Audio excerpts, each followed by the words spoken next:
ஐஸ்வர்யமும் அவர்களுடைய குறைவு புறஜாதிகளுக்கு ஐஸ்வர்யமாய் இருக்க அவர்களுடைய நிறைவு எவ்வளவு அதிகமாய் அப்படி இருக்கும்.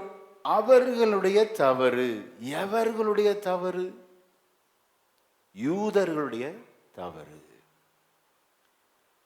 யூதர்கள் இயேசுவை நிராகரித்தார்கள், இயேசுவை ஏற்றுக்கொள்ளல, காஸ்பல் சுவிசேஷத்தை மறுதலித்தார்கள்.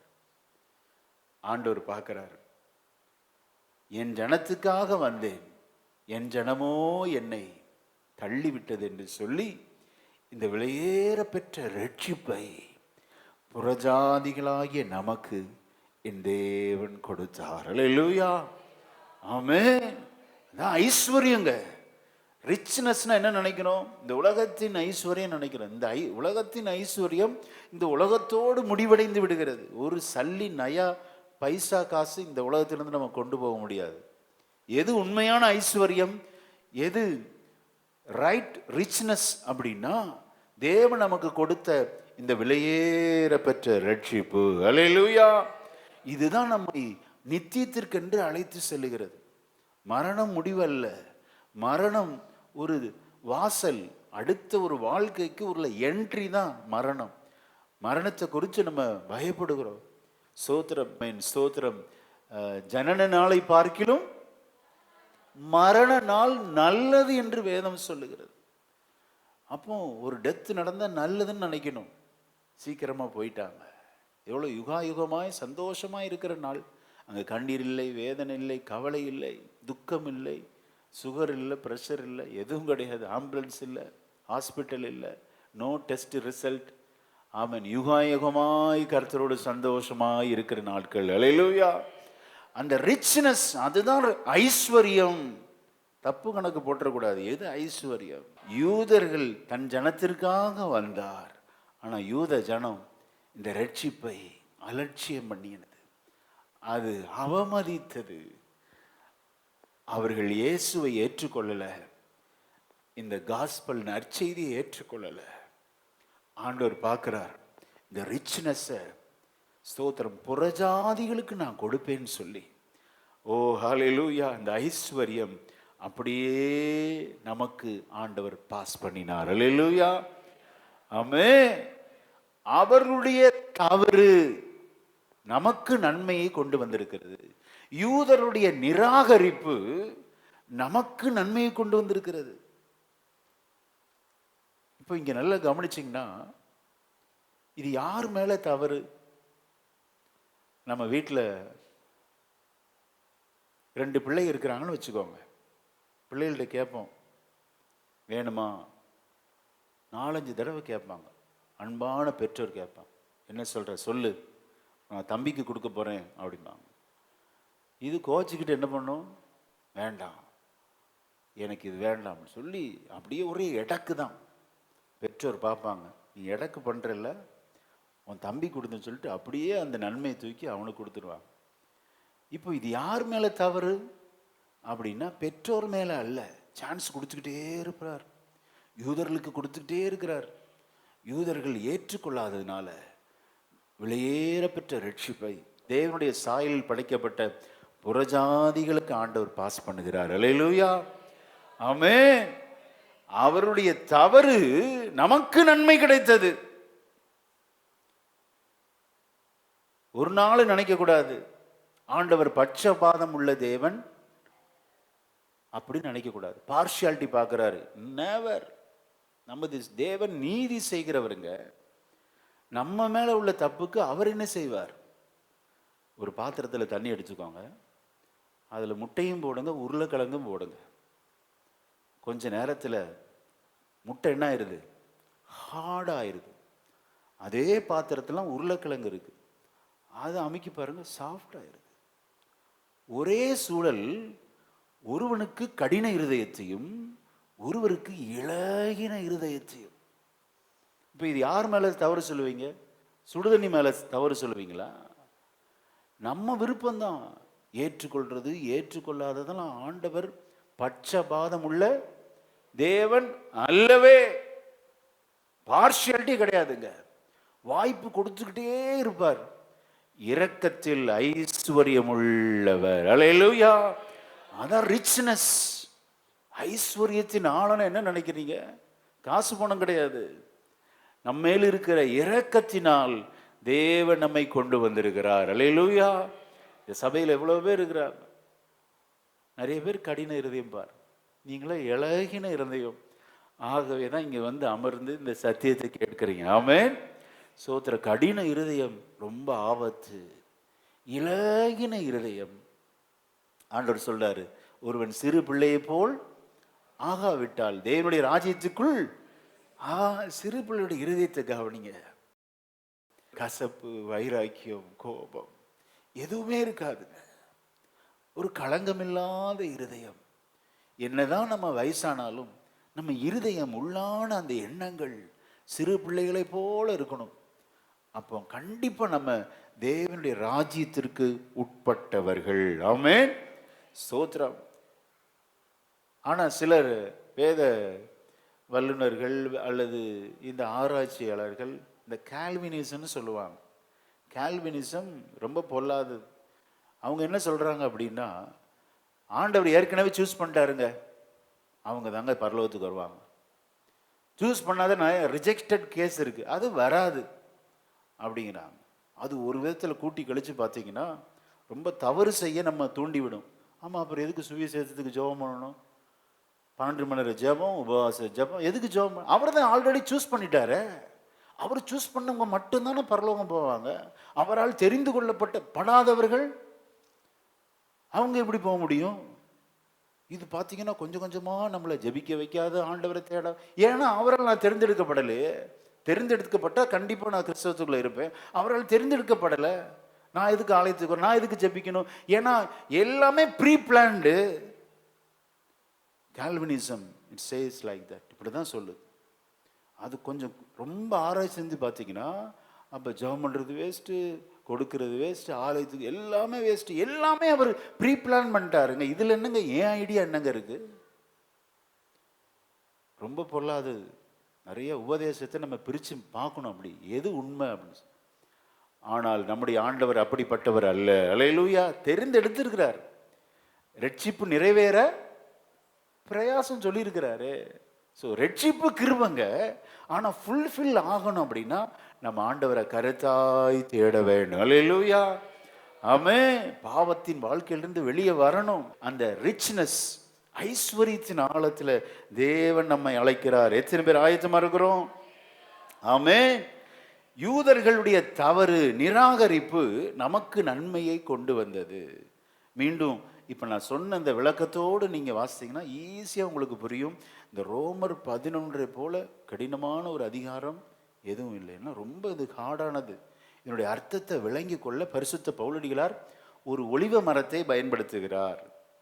இப்போ வாசிக்கலாம். 12ஆம் வசனத்தை எல்லாம் சேர்ந்து வாசிக்கலாம்.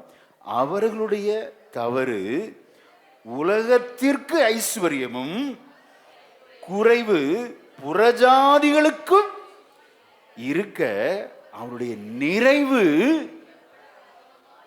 அல்லேலூயா. நிறைவுனா என்ன? திடீர்னு அவங்க ரட்சிக்கப்பட்டுருவாங்க. குறைவே புறஜாதிகளுக்கு இத்தனை பெரிய ஒரு ரட்சிப்பை கொண்டு வந்தால், அவர்களும் ரட்சிக்கப்பட்டு விட்டால் இந்த உலகம் எவ்வளோ சந்தோஷமா இருக்கும் அப்படிங்கிறாங்க. ஆமென். சோத்திரம். ஆகவே இப்ப ரட்சிக்கப்படாமல் இருக்கிற யூதர்களை குறித்து தப்பான எண்ணம் கொண்டிருக்க வேண்டாம். மறப்பதில்லை அப்படிங்கிறார் பார். நான் உன்னை எப்படி கைவிடுவேன் அப்படிங்கிறார் பார். அப்போ புறஜாதிகளாகிய நமக்குள்ள, ரட்சிப்பை பெற்ற நமக்குள்ள ஒரு தாழ்மை இருக்கணும். யூதர்களை ஒருபோதும் அற்பமா நினைக்க கூடாது. திடீரென்று அவர்கள் ரட்சிக்கப்படுவார்கள்.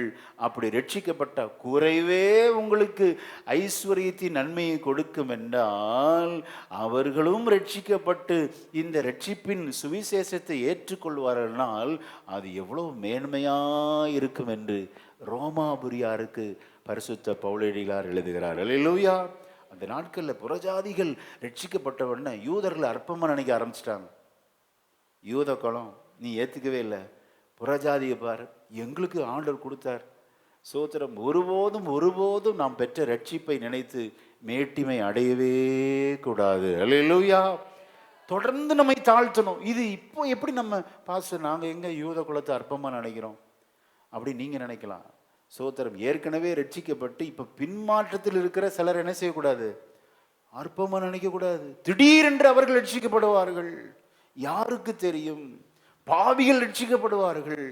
நமக்கு கிருபையாய் கொடுத்த இந்த ரிச்னஸ், ஐஸ்வர்யத்தின் ஆழத்தை நாம் தக்க வைப்பது தாழ்மை. ஹல்லேலூயா. மனத்தாழ்மை, ஹியூமிலிட்டி, அதாங்க நமக்கு வேணும். அதுதான் ஐஸ்வர்யத்தின் ஆழத்துல தேவன் நம்மை அழைக்கிறார். வாசிக்க கேட்போம். இதே இதுல ஆண்டவர் சோத்து நமக்கு எச்சரிப்பாக சொல்லுகிற வார்த்தையை ரொம்ப கவனமா வாசிக்கும்படி அன்பாக கேட்டுக்கொள். 20ஆம் வசனத்தை வாசிக்கலாம். நல்லது அவிசுவாசத்தினாலே அவைகள் முறித்து போடப்பட்டன. நீ விசுவாசத்தினாலே நிற்கிறாய். மேட்டிமை சிந்தையா இராமல் பயந்திரு. அல்லேலூயா. நல்ல சத்தமா அல்லேலூயா. கிருபையாய் கொடுத்த ரட்சிப்பு, கிருபையாய் கொடுத்த நாட்கள் நமக்குள்ள எப்படிலாம் சிந்தை வரும்? வராதவங்கள அற்பமா நினைக்க கூடாது. சில அதிகாலை எந்திரிச்சுன்னு வச்சுக்கோங்க, இந்த லேட்டாக எந்திரிக்கலாம் பார்த்தீங்கன்னா அற்பம். நான் பாரு 5 மணிக்கு எந்திரிச்சிட்டேன், நீ 8 மணிக்கு எந்திரிக்கிற அப்படின்னு சொல்லி மற்றவங்களை அற்பமாக நினைக்கிறது. எல்லாவற்றிலும் தாழ்மை நம்ம தரித்திருக்க வேண்டும். அல்லேலூயா. கொஞ்சம் கொஞ்சம் அப்படி நம்முடைய இருதயத்தை அலசி பார்க்கணும். எந்த இடத்துல நம்ம மேட்டிமை அடைகிறோம்? வராதவர்களை அற்பமாக நினைக்கக்கூடாது. ஸ்தோத்திரம். ஆமேன். ரட்சிக்கப்படாத பாவிகளை அற்பமாக நினைக்கக்கூடாது. நாமே பெற்றது கிருபை. ஹல்லேலூயா. இதுல எங்க போய் மேன்மை பாராட்ட? ஆமென். தேவன் சொல்லுகிறார், பரிசுத்த ஆவியானவர் தேவனுடைய வார்த்தையும் நமக்கு கொடுக்கிற அருமையான ஒரு வார்த்தை, மேட்டிமை சிந்தையாயிராமல் பயந்திரு. ஹல்லேலூயா. இன்னும் நம்மை தாழ்த்த தாழ்த்த கிருபை கொடுத்துக்கிட்டே இருப்பார். திடீரென்று பாவிகள் மனம் திரும்புவார்கள், திடீரென்று வராதவர்கள் வருவார்கள். ஸ்தோத்திரம். திடீரென்று புறஜாதிகள் ரட்சிக்கப்படுவார்கள், திடீரென்று யூத குலம் ரட்சிக்கப்படும். யாருக்கு தெரியும்? ரட்சிப்பு கர்த்தருடையது. ஆமென். மேட்டிமை சிந்தையாயிராமல் பயந்திரு. தேவனை குறித்த ஒரு பயம் நமக்கு வேணுங்க. இந்த யூத குலம் ரட்சிக்கப்படாததுனால ஸ்தோத்திரம், ஆண்டவர் இந்த ரட்சிப்பை அப்படியே கடத்துகிறார்.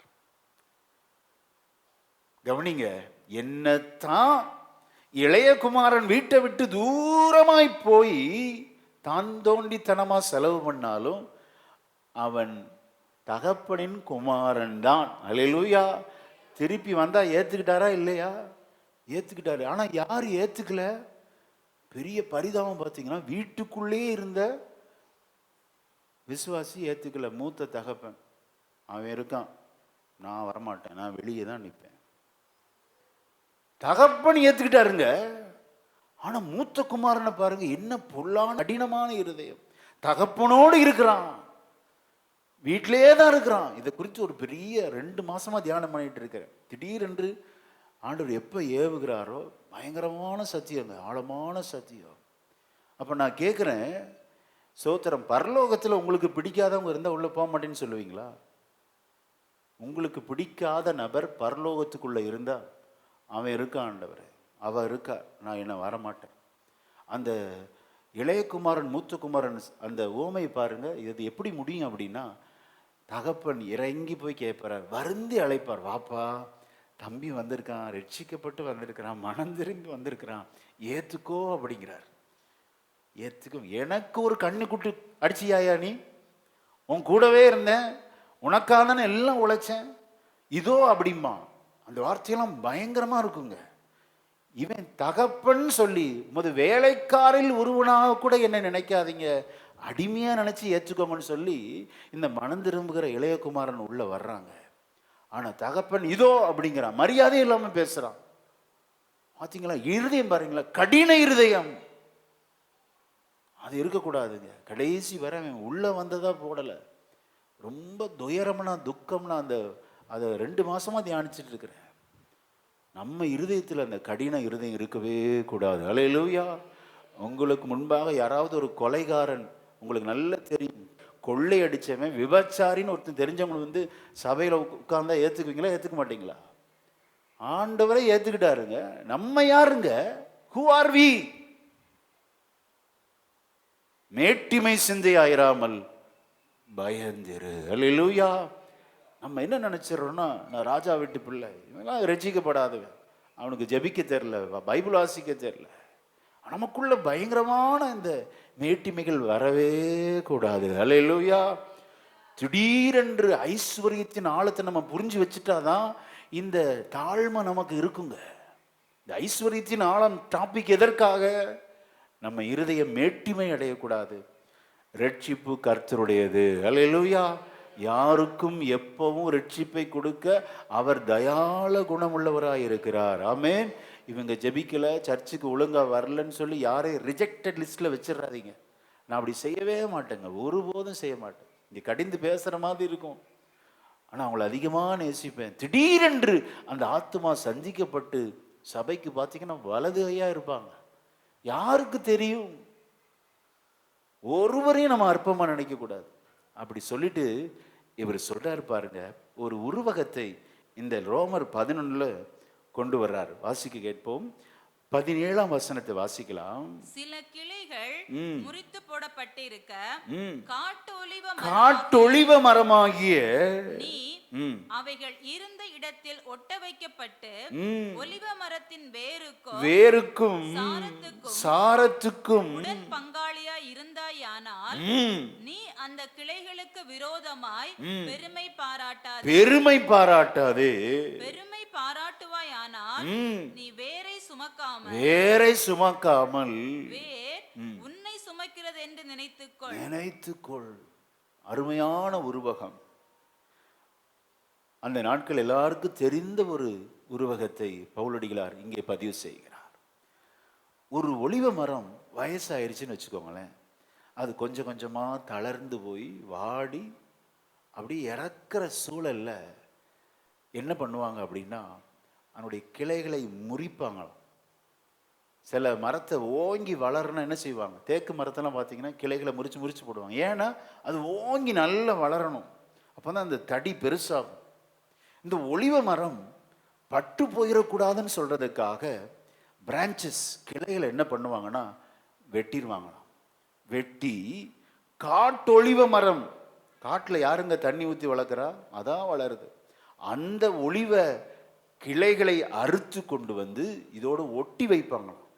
ஒட்டி வைக்கும்போது இந்த வயதான ஒலிவ மரம் திடீரென்று புத்துயிரை பெற்று மீண்டும் நல்ல தழைத்து வளர ஆரம்பிக்குமா.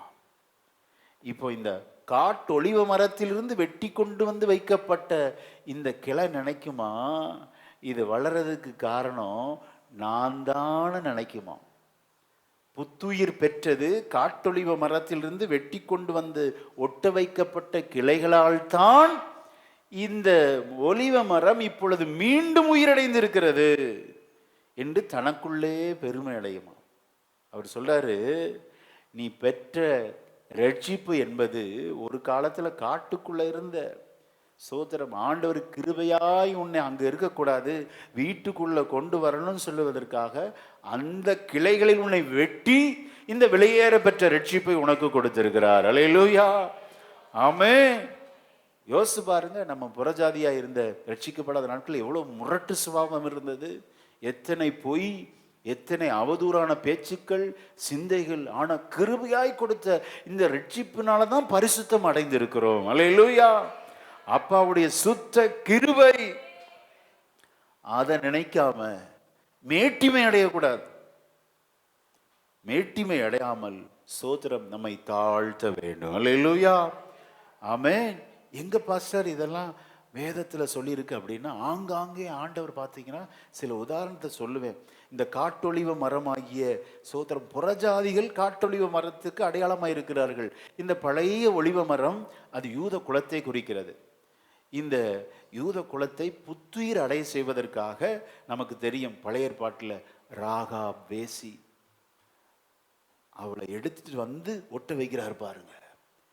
இயேசு ராஜாவுடைய வம்ச வரலாறுல ராகாப் எதுக்குங்க வரணும்? அவள் வேசித்தனம் பண்ணினவள். ஆக புத்துயிர் கிடைக்க யூத குலத்தை ஆமென் உயிரடைய செய்ய, மறுமலர்ச்சி அடைய செய்ய ஆண்டவர் புறஜாதிகளை வந்து ஒட்ட வைக்கிறார். தாங்க ஐஸ்வர்யத்தின் ஆழம். நமக்கு நல்ல தெரியும், மோவாப் என்பது அருவருப்பான ஒரு ஜாதி. ஒரு தகப்பனுக்கு பிள்ளைகளால் உண்டாக்கப்பட்ட அந்த சந்ததி ரொம்ப அருவருப்பான சந்ததி. அந்த குலத்தில் இருந்து வந்தவள் ரூத். காட்டொலிவ மரமாகிய அவளுக்கு இருந்த விசுவாசம் என்ன, அவளுக்கு இருந்த விடாமுயற்சி என்ன, அவளை கொண்டு வந்து, ரூத்தை கொண்டு வந்து யூத குலத்தில் ஒட்ட வைத்து யூத குலத்திற்கு ஒரு படிப்பினை உண்டு பண்ணுகிறார். பாருங்க, காலை வேளையில ஸ்தோத்திரம், நாம் ஒட்ட வைக்கப்பட்டிருக்கிறது தேவ கிருபை. ஹல்லேலூயா, ஆமென். அந்த கிளை நினைக்கணுமா, என்னால் அல்ல இந்த மரம் இருக்கிறது, வேர் யூத குலம், ஹல்லேலூயா, அதால் தான் இருக்கிறது என்று அந்த கிளை நினைக்கணுமா. நான் சொன்னதெல்லாம் அப்படியே இந்த ரோமர் 11 இருக்கு. வீட்டில் போய் கண்டிப்பா வாசித்து பாருங்க. நம்ம ஒருபோதும் சபையிலும் சரி வீட்லையும் சரி நினைச்சிரு என்னால தான் இந்த குடும்பம் ஓடுதுன்னு நினைக்காதீங்க. ஸ்தோத்திரம். சும்மா விளையாட்ட சொல்லுவேன், பாஸ்டம்மா சொல்லுவாங்க, நீங்க இல்லைன்னா நான் வாழ்ந்துட மாட்டோமா அப்படி. வேணுக்குன்னே சொல்லி பார்ப்பேன், என்னதான் உங்க சிந்தை எப்படி இருக்கு அப்படி போட்டு பார்க்கறது. அப்படிதான் இருக்கணும். யார் இருந்தா என்ன, இல்லைன்னா என்ன, சபை நடக்கும். அல்லேலூயா, குடும்பம் நடக்கும். ஒருபோதும் மேட்டிமை சிந்தை நமக்கு இருக்கக்கூடாது, பயந்து இருக்கணும். அல்லேலூயா, சபைக்கு வர்றோம், நான் இல்லாம இந்த சபை நடந்துருமா அப்படி நினைச்சிடக்கூடாது. ஸ்தோத்திரம். அப்பாவுடைய கிருபையினாலே இந்த சபையிலே நம்மை அங்கம் வைத்திருக்கிறார். ஆமென். நானும் நினைச்சிடக்கூடாது, நான் இல்லாம, போதகன் இல்லாம இந்த சபை நடந்துருமா. மேட்டிமை ஆண்டவர் ஒட்டச்சிருவாருங்க. தாழ்மையை நாம் தரித்து கொள்ள வேண்டும். ஆமென். சில சொல்லுவாங்க, இந்த கட்டை போனாதான் தெரியும், போ சீக்கிரம் போனாதான் நல்லது நடக்கும். அப்படி சொல்லக்கூடாது. ஸ்தோத்திரம். ஒருபோதும் அப்படி சொல்லக்கூடாதுங்க. தாழ்மையின் சிந்தையை நாம் தரித்து கொள்ள வேண்டும். அல்லேலூயா, ஆமென். வாசிக்க கேட்போம். 25ஆம் வசனத்தை வாசிக்கலாம். மேலும் சகோதரரே, நீங்கள் உங்களையே புத்திமான்கள் என்று எண்ணாதபடிக்கு ஒரு ரகசியத்தை நீங்கள் அறிய வேண்டும் என்று இருக்கிறேன். அது என்னவெனில், புறஜாதியாருடைய நிறைவு உண்டாகும் வரைக்கும் இஸ்ரவேலரில் ஒரு பங்குக்கு கடினமான மனதுண்டாயிருக்கும். சில வேளையில் ஆண்டவர் கடினப்படுத்துகிறார், அது நமக்கு தெரியாதுங்க. இது நம்ம புரியவே புரியாது. இந்த கால்வினிஸ்வருக்கு பார்த்தீங்களா, ஆண்டவர் ரொம்ப துக்கப்படுறார். கடைசி வரைக்கும் அவனுக்கு வாய்ப்பு கொடுக்கிறார், வாய்ப்பு கொடுத்துக்கிட்டே இருப்பார். ஆண்டவர் நீதி உள்ள தேவன். அல்லேலூயா, இரக்கத்தில் ஐஸ்வர்யம் உள்ள தேவன். சில இடத்துல பார்த்தீங்கன்னா திஸ் இஸ் ஆக்சிடென்ட் ஜோன் எழுதியிருப்பாங்க. எழுதப்பட்டதுனால எல்லாம் ஆக்சிடென்ட் நடந்துகிட்டே இருக்கா. சில சொல்லுவாங்க எல்லாமே எவ்ரிதிங் ரிட்டனுங்க, எல்லாமே எழுதியாச்சு, அது மாதிரி தான் நடந்தே ஆகணும். நான் கேட்குறேன் உங்களுக்கு, அந்த எச்சரிக்கை பலகையிலே இது விபத்து பகுதின்னு எழுதியிருக்கு. எழுதப்பட்டதுனால அங்க போற வாகனம் எல்லாமே விபத்துக்குள்ள ஆகிறதா? இல்லையே. கவனமா இருக்கதான் எழுதியிருக்கிறாரு, கவனமா இருக்குன்னு சொல்றாரு. நீங்க கவனம் இல்லாம ஆண்டு எழுதப்பட்டது அப்படிதான் நடக்குங்க. அதெல்லாம் மாற்ற முடியாத தீர்ப்பு. சொல்ல முடியுமா? நம்முடைய கவனக்குறைவு, நம்முடைய எச்சரிக்கையை கேட்டு குணப்படாததுனால, இருதயத்தை கடினப்படுத்திக்கிறதுனால வருகிற விளைவு. ஒருபோதும் ஆண்டவர் மேல நம்ம பழிய போடக்கூடாது. அல்லேலூயா, ஆமென். சோத்திர. இதை நீங்க கொஞ்சம் டீப்பா ஆராய பார்த்தீங்கன்னா உங்களுக்கு விட கண்டுபிடிக்கவே முடியாது. ஏன்னா இது ஐஸ்வர்யத்தின் ஆழம். அல்லேலூயா. 30 வசனத்தை வாசிங்க. 30, 31. ஆதலால் நீங்கள் முற்காலத்திலே தேவனுக்கு கீழ்ப்படியாதிருந்து இப்பொழுது அவர்களுடைய கீழ்ப்படியாமையினாலே, யூதருடைய கீழ்ப்படியாமையினாலே இரக்கம் பெற்றிருக்கிறது போல அவர்களும் இப்பொழுது கீழ்ப்படியாமல் இருந்தும், இப்போ அவங்க கீழ்ப்படியில, பின்பு உங்களுக்கு கிடைத்த இரக்கத்தினாலே இரக்கம் பெறுவார்கள். புரிஞ்சா? எத்தனை பேருக்கு புரிஞ்சு? அவங்க கீழ்ப்படியாமையினாலே உங்களுக்கு ரட்சிப்பு கிடைச்சிச்சு. இப்ப உங்களுக்கு கிடைக்கப்பட்ட ரட்சிப்பு அவருடைய இரக்கம், சுத்த இரக்கம். அந்த இரக்கத்தினால் அவர்களுக்கு இரக்கம் செய்யாமல் இருப்பாரோ? ஆமென். கண்டிப்பா இரக்கம் செய்வார். அது எப்போ அது தெரியாது. எல்லாம் அவருடைய டெசிஷன். ஆமென். நாம செய்ய வேண்டிய ஒன்று, what to do, what we do, என்ன நம்ம செய்யணும்? மேட்டிமை சிந்தையாயிராமல் கிருபையை நாம் பெற்றுக்கொள்ள வேண்டும். அல்லேலூயா. கிருபையின் மேல் கிருபை. உங்க இரக்கத்தினால தான் ஆண்டவரே. அந்த சிந்தை எப்பவும் நமக்கு இருக்கணுங்க. ஒருபோதும் நமக்கு வேத அறிவு அல்லது நல்ல ஞானம், முதிர்ந்த அனுபவம் சொல்லி நம்ம ஒருபோதும் மேட்டிமை அடையக்கூடாது. அப்படி நம்ம யாரும் இருக்கிறது இல்லை. யாரும் இருக்கிற மாதிரி எனக்கு தெரியல. ஆனால் இனி வந்துடக்கூடாது, மேட்டிமை அடையக்கூடாது. தாழ்மை உள்ள சிந்தை. ஆமென். எங்க பாஸ்டர் போல யார் பேசுவா சத்தியம்? அப்படி சொல்லவே கூடாது. ஸ்தோத்திரம். அநேகர் இருக்கிறாங்க. எலியா சொன்னா, நான் ஒருவன் மாத்திரம்தான் இருக்கிறேன். ஆண்டவர் பார்த்தார், ஏய் நீ ஒருவன் இல்லப்பா, உன்னை போல நான் 7000 பேரை வச்சிருக்கிறேன். அல்லேலூயா. ஆமே. பல நேரங்களிலே நமக்கு நடக்கிற துயர சம்பவத்தினாலே இப்படி ஒரு தீர்ப்பை நம்ம எழுதி விடுகிறோம். நான் மட்டும்தான் ஆண்டவரை பின்தொடர்றேன், நான் மட்டும்தான் இந்த ஏரியாவிலே ஜெபிக்கிறேன். எவ்வளோ பொல்லாத சுபாவம் பார்த்தீங்களா? பரிசுத்த பவுலடிகளார் அந்த எலியாவின் காரியத்தை நீங்கள் இந்த வீட்டில் போய் வாசித்து பாருங்க. ஆரம்பத்தில் ஞாபகப்படுத்துவார். எலியா தன்னுடைய ஜனத்துக்கு எதிராகவே ஜெபம் பண்ணுற அளவுக்கு மோசமாயிருச்சு நிலைமை. ஏன்னா அவரை கொல்ல வர்றாங்க அவருடைய ஜனம். நான் ஒருத்தன் தான் ஆண்டவர் இருக்கிறேன், இந்த ஜனம் இப்படி தான் பொல்லாத ஜனமாக இருக்குது, எல்லா தீர்க்கதரிசிகளும் கொண்டு போட்டாங்க. அப்போ ஆண்டவர் சொல்லாரு, தப்பு எலியாவே, தப்பு கணக்கு போடாத. நான் விசுவாசிக்கிறேன், இந்த திருப்பூர் மாவட்டத்தில் சோதர பல நிந்தை பெயர் இருக்கலாம், படுபாவி ஊர்லாம் பேர் வச்சிருக்கலாம், அநேக விபச்சாரம் நிறைந்த ஊர்லாம் பேர் வச்சிருக்கலாம். இந்த திருப்பூர் பட்டணத்தில் கர்த்தருக்கென்ற ஒரு கூட்டத்தை தேவன் ஆயத்தப்படுத்தியிருக்கிறார். அல்லேலூயா. நல்ல கரங்களை தட்டி ஆமே. நான் ஒருவன் மாத்திரம் என்று நாம் சொல்லவே கூடாது. இது கர்த்தருடைய வேலை. அல்லேலூயா. ஆமே. 32ஆம் வசனத்தை வாசிங்க. எல்லார் மேலும் இரக்கமா இருக்கத்தக்கதாக தேவன் எல்லாரையும் கீழ்ப்படியாமைக்குள்ளே அடைத்து போட்டார். இந்த வசனத்தின் ஆழம் ரொம்ப புரியவே முடியாதுங்க. ரொம்ப கடினமான வசனம் இது. நீங்க பல தடவை வாசித்து அந்த அர்த்தத்தை வேணா எனக்கு சொல்லுங்க. சரி, 33ஆம் வசனத்தை வாசிக்கலாம். தேவனுடைய ஐஸ்வர்யம், ஞானம், அறிவு என்பவைகளின் ஆழம் எவ்வளவா இருக்கிறது. அவருடைய நியாய தீர்ப்புகள் அளவிடப்படாதவைகள், அவருடைய வழிகள் ஆராயப்படாதவைகள். ஆராய்ச்சி செய்யவே முடியாது. ஆமென். ஸ்தோத்திரம். இது வரும்போது நான் தியானித்து கொண்டே வந்தேன். யாருக்கு தெரியுங்க, நம்ம மட்டும்தான் ஜெபிக்கிறவங்க, நம்ம மட்டும்தான் அதிகாலை தேடுறோம்னு நினைச்சிடக்கூடாது. நம்ம சபை மட்டும்தான் சத்தியம் பேசுதுன்னு நினைச்சிடவே கூடாது. ஆங்காங்கே ஆமென் ரட்சிப்பின் கிரியைகளை ஆவியானவர் நடத்தி கொண்டே இருக்கிறார். அல்லேலூயா. அவருடைய கிரியைகள் ஆராயப்படாதவைகள். ஜெபிப்போம். பரிசுத்தம் உள்ள நல்ல பிதாவே, மேட்டிமை சிந்தையாயிராமல் பயந்துரு என்று சொல்லிறப்பா. ரட்சிக்கப்படாத ரட்சிப்பின் அனுபவத்தில் நடத்தினது கிருபை ஆண்டவரே. அந்த ஐஸ்வர்யத்தின் ஆழத்தை இன்றைக்கு நாங்கள் கற்றுக்கொள்ள கிருபை செய்தீரப்பா. ஆண்டவரே, எங்களுக்குள்ள சோத்திர மனத்தாழ்மை உண்டாயிருக்கட்டும். ஒருபோதும் வராதவர்களை அல்லது சோத்திரம் பின்மாற்றக்காரர்களை அல்லது புதிதாய் வந்தவர்களை நாங்கள் எதுவும் அற்பமாக நினைக்கக்கூடாதாப்பா. சோத்திரம், இது உமது சபை ஆண்டவரே. நீர் விரும்புகிறபடி ரட்சிப்பின் கிரியைகள் நடந்து கொண்டே இருப்பதாக. எங்களுடைய வேலை தேவனுக்கு முன்பாக எங்களை தாழ்த்தி அநேகர் கிருபையை போக்கடிக்கிறார்கள் சுவாமி. இந்த இலவசமாய் தகுதியில்லாத ஒருவனுக்கு தேவன் தருகிற இலவசமாய் கொடுக்கிற பரிசு தான் கிருபை டாடி. அதான டெஃபினிஷன் அப்பா. ஆண்டவரே, கிருபையாய் கொடுத்த இந்த ஆண்டு ரட்சிப்பை நாங்கள் தக்க வைத்து கொள்ள மனத்தாழ்மை என்ற அந்த வஸ்திரத்தை எப்போது நாங்கள் தரித்து இருக்க உதவி செய். வசனத்தை கேட்ட ஒவ்வொரு பிள்ளைகளையும் பேர் பேராய் தொட்டு ஆசீர்வதி.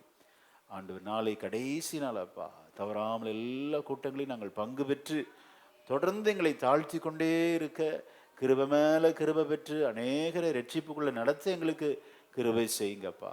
ஆத்தும ஆதாய பணியில இந்த சபை முன்னணியிலே நிற்கட்டும் ஆண்டவரே. ஓ, இந்த 20 நாட்கள் அநேக பாடங்களை எங்களுக்கு கற்றுக் கொடுத்துருக்கிறீங்க சுவாமி. ஒவ்வொரு நாள் அதை ரீகலெக்ட் பண்ணி ஆண்டவரே அதை ஃப்ளாஷ்பேக்காக கொண்டு வந்து அது தேவ சமூகத்தில் வைத்து ஜெபித்து இன்னும் நாங்கள் வளர எங்களுக்கு உதவி செய்யும். இப்பொழுது நாங்கள் பிரிந்து செல்கிறோம். மாறாத பிரச்சனை எங்களோடு கூட வரட்டப்பா. இந்த 3 நாட்களும் ஆண்டவர் டைட் ஷெட்யூல், ஆண்டவர் வேலை பளு உண்டு, எத்தனையோ நிகழ்ச்சிகள் உண்டு, எல்லாவற்றையும் ஒதுக்கி ஆண்டவரே தூக்கத்தை குறைத்து வந்து உமது சமூகத்தில் பலனை ஊற்றி விடுகிறார்களே, பல 100 மடங்கு இவர்களை ஆசீர்வதிப்பீராக ஆண்டவரே. அடியான் பலிபீடத்திலிருந்து ஜெபிக்கிறேன் சுவாமி. தேவனுடைய கிருபை இவர்களை சூழ்ந்து கொள்ளட்டும். எல்லா நாச மோசங்கள், ஆபத்து, விபத்து எல்லாவற்றுக்கும் விலக்கி காப்பீராக. இயேசு கிறிஸ்துவின் நாமத்தில் ஜெபிக்கிறோம் நல்ல பிதாவே.